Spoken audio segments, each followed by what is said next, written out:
Tourism in Haute-Savoie dates back to the middle of the 1700s, but the industry really started to take form during the 20th century. Resorts were created in the region's mountainous areas using innovative architectural and planning concepts, and some of these places have since become world-renowned. Chamonix, Avoriaz, Flaine, and Megève illustrate some of the trends that have been brought to the mountain environment over the years, such as conquering summits, affluent lifestyles, and mass tourism.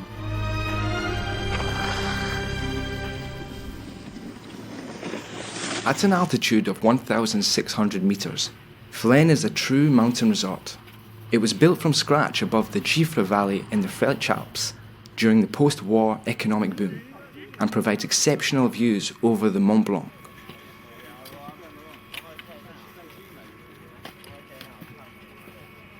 Gérard Chervaz, an excellent skier who had fallen in love with the area, discovered Flaine in the 1950s. I lived in Geneva and got to know the area when I was around 17 years old. We would come here to ski in the springtime. My friends and I absolutely loved the view from the top of the Grand Platier. A little later, when I was 19, I started to wonder why nobody had thought of building a ski resort here. I compared all the resorts that I knew with this area, and everything about it was positive, apart from one important thing: there was no road up to it.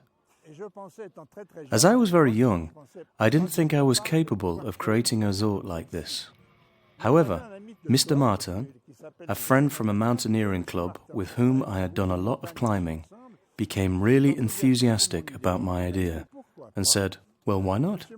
Mr. Morin, who was mayor of Arras at the time, knew us well and trusted us. He seemed to like our project, and so we asked him for permission to develop the area. The authorization was valid for 1 year, so either we could manage to find financial backing in that time, or the project would fail. This document was absolutely essential to getting us started. Gérard Chervaz then met up with Remy and Eric Boissonnas. Eric Boissonnas was living in the USA with his wife, Sylvie, and looking to get involved in a large-scale, innovative, urban project that would bring modern town planning to France. 3 weeks later, Eric called me saying that he'd like to go up to Flaine with me on skis, and could I find him the necessary equipment. We went up to the Geneva Mountaineering Federation chalet, which was right in the middle of Flaine. The weather was superb, and Eric immediately fell in love with the place and said we should do it. He went on to say that he wouldn't give us a definite answer before June because of the cost, which he reckoned could run to tens or even hundreds of millions of francs. And that's basically how we got started. The first visit to Flaine inspired Eric Boissonnas to write.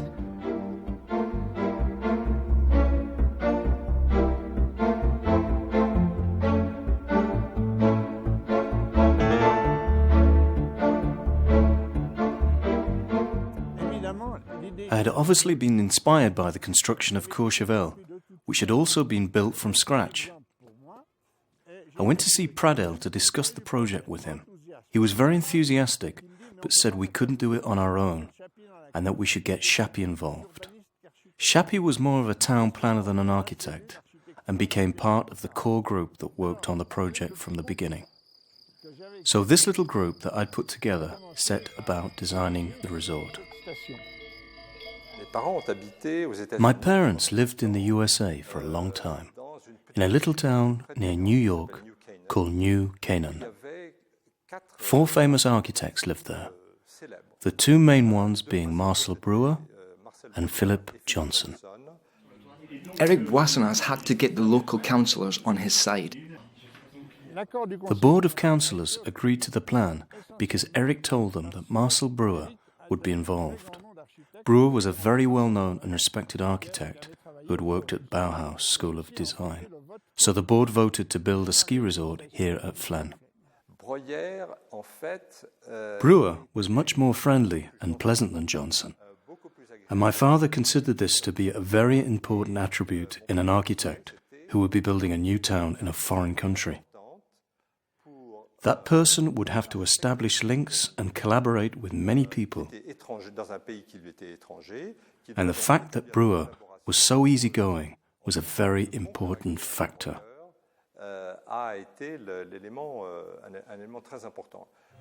I wanted this resort to be built, and I wanted it to be an example of good modern architecture. I chose Marcel Breuer because he was one of the best architects around at that time. He thought that the use of concrete would blend in with the grey limestone cliffs, which were the most characteristic feature of the valley. The idea was that the buildings would disappear from view almost completely, and so the site would not be ruined.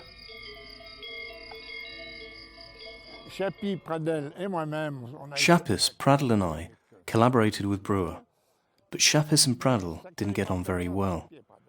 The sudden arrival of Breuer ended up destroying the team that I had put together. After Pradel and Chapis resigned, I stayed on because the project was my baby after all. Breuer worked very quickly because I don't think he had a lot of projects going on. He put his whole team to work on it. There were around 50 people involved and progress was fast. Jacques Boissonnas had planned that the resort would be completed in 3 or 4 years, but in fact it took a lot longer, almost 10 years. Marcel Breuer, one of the most influential teachers at Bauhaus, his work in Flaine is characterized by the use of prefabrication techniques, a perfect sense of functionality, decorative facades and raw building materials which blend in with the grey cliffs of the valley. He found the mountain range beautiful. After flying over it in a helicopter, wrote, "The horizontal lines on which the buildings have been constructed clash with the chaotic shapes of the mountains. The layout of the town complements and humanizes the beautiful wild landscape into which it has been integrated.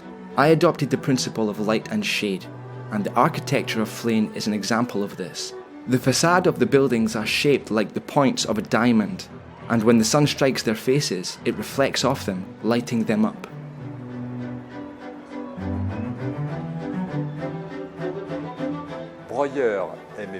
Breuer loved the valley, especially the winter light on the snow, which he found awe-inspiring. Funnily enough, that can be seen in the way he designed some of the bedrooms in the Flaine Hotel, where there isn't as much light and sunshine as might be expected.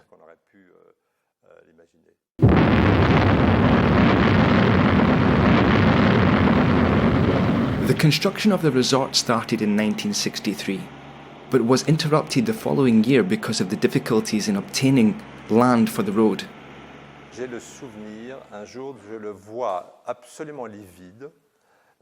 I can remember the day when he said, "I'm stopping the construction work." He was absolutely furious. He'd just received yet another piece of bad news and was under the impression that he was being blackmailed, or at least put under a lot of pressure from various people. And he was no longer willing to give in to it. This might have been the end of his dream, but he couldn't see any way round it.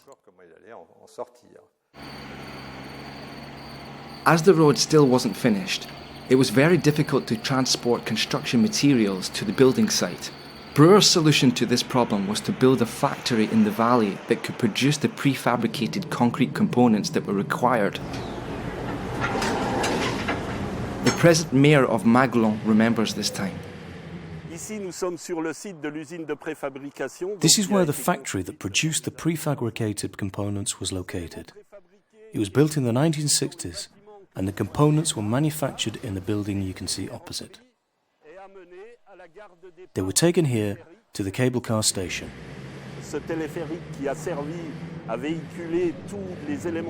The cable car that transported the components was also used to carry workers.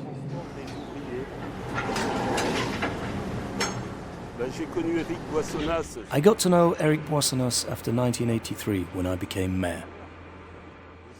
Mr. Boissonnas was somebody special, a good man. When he gave you his word, he kept it. He really was an exceptional person. He wasn't like other property developers. He was better than that. More like a patron. It was his dream to do this. Their dream, because he did it with his wife. I think they managed to achieve something that is unique in France. He wanted to be instructive, to bring a modern mentality to the French people. And he chose the mountain environment to do so, because there aren't any historical monuments there that prevent you from building a completely new town. My father was an excellent mountaineer, and he had a vision. He wanted to create a utopic town. Éric Boissonnas had something to say during the construction work. It is rare that an urban complex can benefit from such an exceptional location, and even rarer for it not to be prejudiced by existing poorly conceived structures. There were no handicaps in Flaine, and this was one of the reasons why I chose it. However, in order to do it justice, I had to abandon the idea of making a quick profit, as this is incompatible with producing a well-thought-out urban environment. Obviously, from a business perspective, it was outside the classic mould. But that said, all new resorts had their financial difficulties. Despite all the financial, judicial and administrative problems, the resort was inaugurated in 1969 by the cabinet minister. Émile Allais was asked to design the ski area.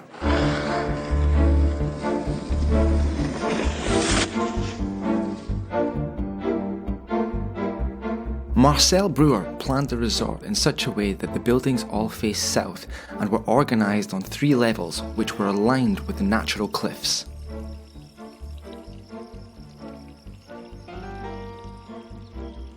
Front de Neige was built on the lowest flat area.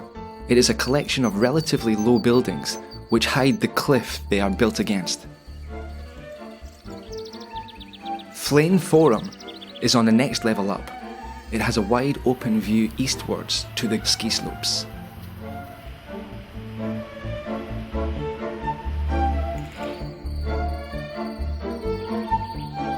The Totem Hotel defines the southern end of Flaine Forum. It was built only 4 stories high, so as not to block the view from the large buildings opposite. The Forum is in the heart of the resort and is organised around a large centre square. It houses the commercial and cultural centres, as well as the apartments and hotels. A church is situated just next to it.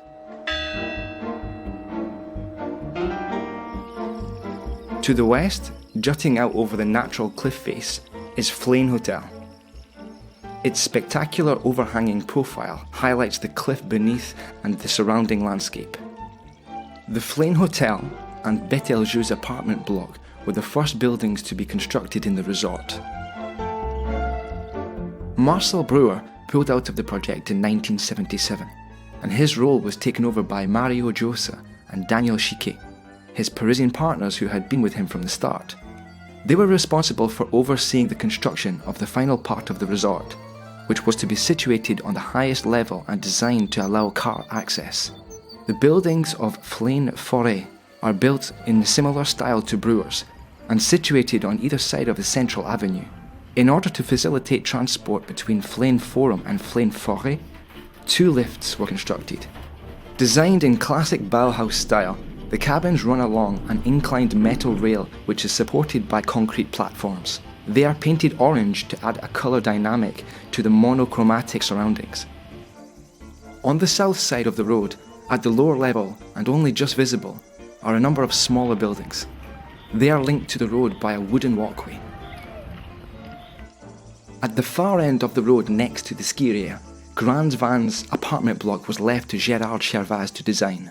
The nature of the terrain had a big influence on the design of this building. It's shaped like a half moon with 5 sides, and of course is constructed from concrete because everything else in Flaine is concrete. When Breuer saw the plans, he said to me, "Gerard, you really do design good buildings." Well, maybe, but it's easy to do small buildings. Big buildings are a lot more complicated. Flaine's high society came here initially, but then it was sold on because people grow old. It's already changed ownership several times. Larger buildings surround the auditorium, which is located in the centre of Flaine on the northern side of the road. It was designed by Mario Giosa and Daniel Chiquet. The facade is made from polished white concrete. Pieces of quartz were incorporated in the structure to create a more luminous effect. The Art Center opened in 1970. Renamed the Cultural Center after the departure of the Boissonnas, it is now managed by Gilbert Coquart, who continues to exhibit contemporary art. The cultural history of Flaine is closely linked to the personalities of Eric and Sylvia Boissonnas.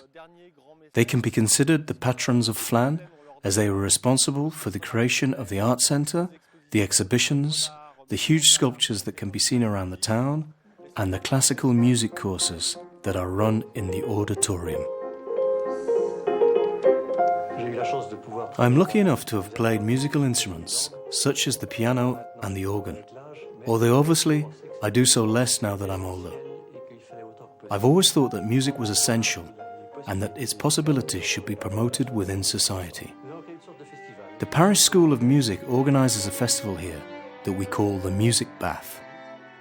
My brother is the president of the school, and obviously that made it easier to create contacts. A number of the school's teachers moved down to Flaine in early August and spent 3 weeks teaching to several hundred students. My mother got involved in the construction of Flaine in 2 different ways. Firstly, she designed the interiors of the hotels, and in particular, the living areas. And she also opened an art centre where she organised some very good exhibitions. I'm a visual person and art's very important to me. So when my husband and I decided to build Flaine, I obviously wanted art to play a big role in the resort. We created a foundation so that the art centre could organise exhibitions. People are here on holiday and so are much more interested in these things than they are normally. I think we give them the opportunity to see what's really happening in modern design.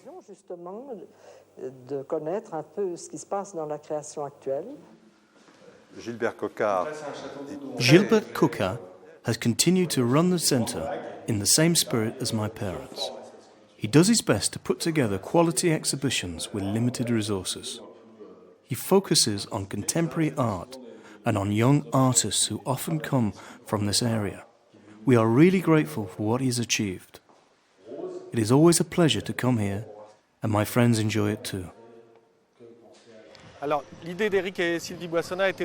Eric and Sylvia Boissonnas wanted to have large sculptures permanently exhibited around the town. We can see these in Flaine's Forum with Varsily's work. 3 polychrome hexagons. Then we have Jean Dubuffet's superb A Cluster of 7 Trees. And of course, Flaine's latest and most treasured piece, which was erected in 1991, Picasso's Head of a Woman. There is also a splendid fountain by Paul Berry in the auditorium at Flaine Forêt. We really have a fine collection of art at Flaine, and that makes the town a rather unique place amongst ski resorts.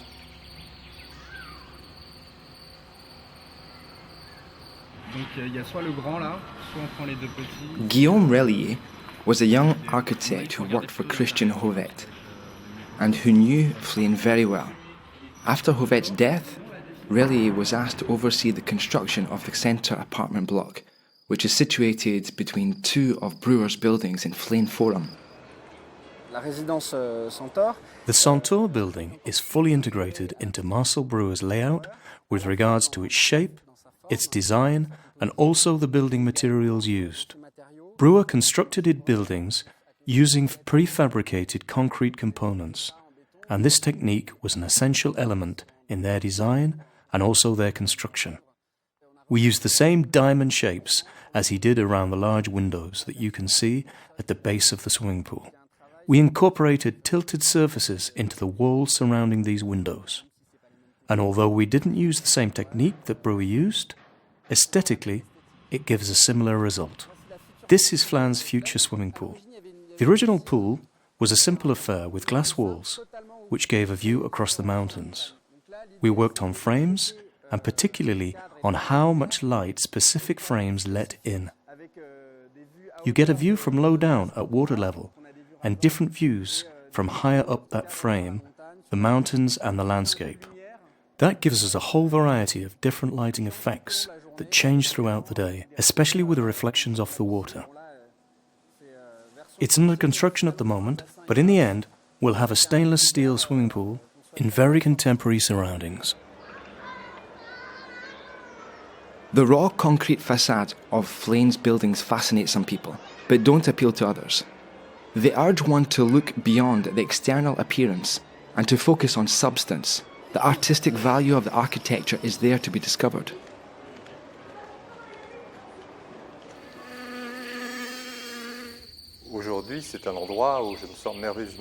It's a place which makes me feel really good, where I discover my parents' values and their concept of aesthetics. I have many fond memories of spending time here with them, and so I'm very happy to be here at Flaine.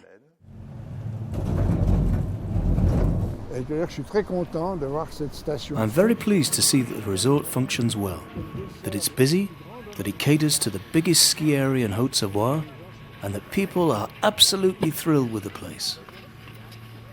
We have Mr. and Mrs. Boissonnas to thank for that.